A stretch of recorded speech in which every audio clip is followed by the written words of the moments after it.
адже весь народ дозволив зробити над собою таку комуно-націоналістичну махінацію. Не так легко, але вдалося українським комуністам перезахопити владу від самих себе та зробити над своїм народом таку, як махінацію, вона можна назвати комуно-націоналістична, але вона була створена для одного, щоб грабувати народне достояння. І вони зрозуміли, тепер уже не в Москві сидять начальники, тепер вони в Києві головні начальники, і вони почали свою страшну роботу.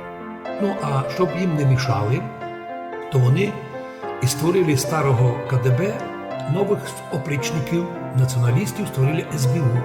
Також із більших партійців, бо всі вони були партійці, до речі, із, я би сказав, злочинним совєтським багажем.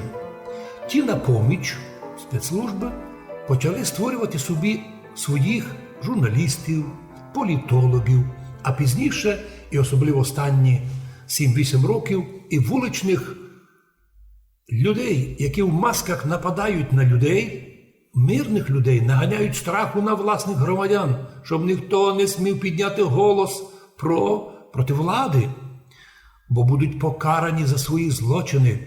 Люди ті, котрі на вулиці б'ють людей, навіть вбивства створили. До сих пор ніхто так і не появився, і не взнав, і не розслідував. Так почалася славна 29-річна історія розкрадання народної власності руками перевертнів українських російськомовних іще комуністів, що перейшли на українську мову.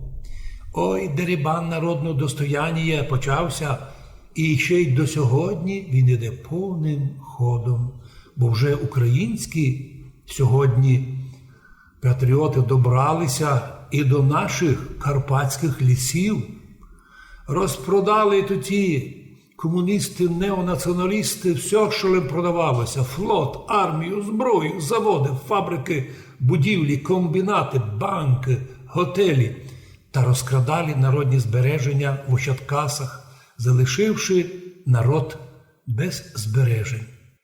А на сьогодні запропонувала влада народу, що ми маємо? Медицини не є, мізерний рівень життя, скудна зарплата, мізерна пенсія. Ось такий на сьогодні важкий фініш 29-літнього часу після референдуму. На сьогодні, на 1 грудня 2020 року, незалежна Україна, нам так важко це казати, сама бідна країна в Європі і в світі, з якою майже ніхто не рахується, яка до того ще й утратила частину території з майже 10-мільйонним населенням. Що ми зробили? Куди ми прийшли? Многі люди казали, ми ж ведь не так голосували. Ведь у тому провозглашенню незалежної України було сказано, що Україна буде позаблокова держава. І ні в які другі не буде йти, щоб жити з усіма мирно і помаленьку з усіма торгувати і собі красиво жити. Що маємо сьогодні? Уви, трагедія.